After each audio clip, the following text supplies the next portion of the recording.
মৎস্য ব্যবসায়ীদের দেওয়া হলো অটো ট্রাক সহ বাইসাইকেল।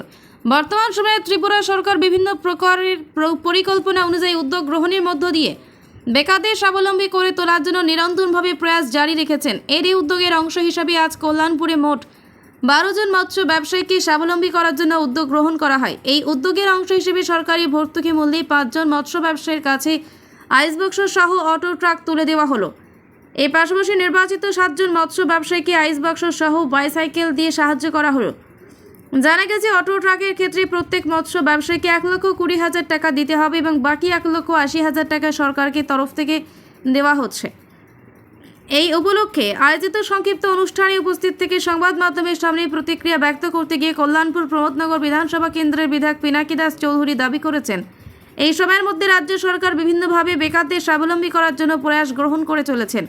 আজকের মৎস্য দপ্তরে এই উদ্যোগ নিশ্চিতভাবে সংশ্লিষ্ট বেকারদের স্বাবলম্বী করে তোলার ক্ষেত্রে অত্যন্ত গুরুত্বপূর্ণ প্রয়াস বলে বিধায়ক পিনাকি দাস চৌধুরী দাবি করেছেন। এই অনুষ্ঠানে বিধায়ক ছাড়াও কল্যাণপুর ব্লক পঞ্চায়েত সমিতির চেয়ারম্যান সোমেন গোপ, বিএসি চেয়ারম্যান ইন্দ্রাণী দেববর্মা, মৎস্য দপ্তরের তত্ত্বাবধায়ক কল্যাণপুর আরডি ব্লকের এডিশনাল বিডিও প্রমুখ উপস্থিত ছিলেন।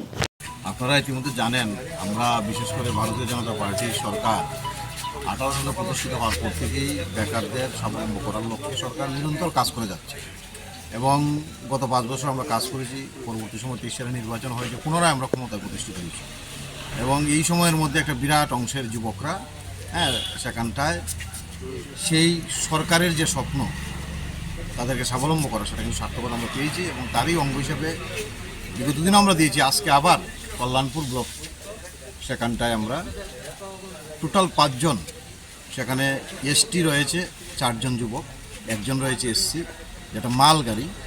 এই 5 জনকে দেওয়া হয়েছে আজকে ফিশারি দপ্তরের উদ্যোগে ত্রিপুরা সরকারের সহযোগিতায়। এই জায়গাতে স্কিমটা রয়েছে 3 লক্ষ টাকা গাড়ির দাম। তার মধ্যে যে পার্সন, যে এসটি বেনিফিশিয়ারি পেয়েছে 1,20,000 টাকা ওনাকে দিতে হয়, 1,20,000, আর বাকি টাকাটা সরকার সেখানটা বহন করেছে। এবং সাইকেল আমরা 2 জনকে দিয়েছি, সেখানে এসসি রয়েছে। সরকার 6,000 টাকা বহন করেছে, বেনিফিশিয়ারি 4,000 টাকা দিয়েছে। তার মানে কি, মানে ফিশারির সঙ্গে যারা ব্যবসার যুক্ত, সাইকেলের মাধ্যমে গ্রাম অঞ্চলে যাতে সেই ব্যবসাটা করতে পারে, আইস বক্স সহ দেওয়া হয়েছে। যারা গাড়ি পেয়েছেন আজকে তাদেরকেও আইস বক্স সহ দেওয়া হয়েছে। তার মানে তাদের কর্মসংস্থান এবং নিজের পায়ে দাঁড়ানো, নিজের রোজগার করার লক্ষ্যেই সরকারি সহযোগিতা, বিরাট সহযোগিতা। কারণ এই গাড়িগুলো আজকে আপনি যদি কোনো থেকে নিতে যান, ইনস্টলমেন্ট সহ 4.5 থেকে 5 লক্ষ টাকা পড়ে। এই জায়গায় একটা বেনিফিশিয়ারি 1,20,000 টাকার মাধ্যমে সেই গাড়িটা পেয়েছে। তার জন্য আমরা সরকারকে ধন্যবাদ জানাই এবং ফিশারি দপ্তরকে ধন্যবাদ জানাই।